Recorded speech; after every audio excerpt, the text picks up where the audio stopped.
Now pardon me, good sir, and allow me the comfort of speaking candidly on the matter concerning Sean Spicer. In one day following the inauguration, this man approaches the podium. He's seeking an audience to which he will express his indignation. And so, as the outlets such as CNN, CBS, and ABC huddle about anxiously awaiting his message, he opens his mouth. He is irate.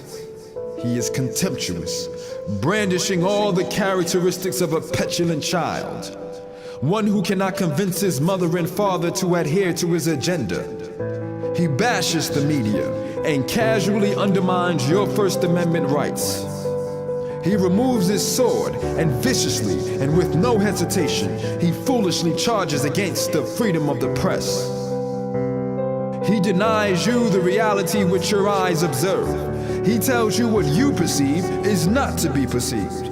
He pushes the false narrative and then projects his own behaviors upon the media, whom we have known from day one to retain certain biases.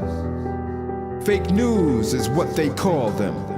And while I will admit, to some degree, the media has certain leanings, they are far from what these men describe. If one is to ascribe the term fake news to anyone, it would be to the current commander-in-chief. Now, why do I propose this? Well, your current commander-in-chief was not the originator, but more dangerously, the agitator of the birther movement. He spent a considerable portion of his time with fake accusations of Obama's birthplace. Your commander-in-chief used his fake news in an attempt to delegitimize Obama's presidency. And when evidence had been put forth disputing and destroying these very claims, he continued on. More times than I can count, this man has spread mistruth upon mistruth, preying upon the fears and anxiety of the naive, preying upon those only looking for a solution, while providing no such solution. The man who now claims to be a supporter of the man who struggles has no experience with struggle. He's a hypocrite of the highest order, for he claims to buy American while producing his products in Vietnam and other Asian countries.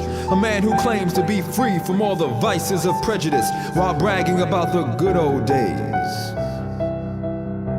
You are aware of the good old days of which he speaks, are you not? The days where people would exercise their First Amendment rights and be struck upon the head and removed from their place of protest.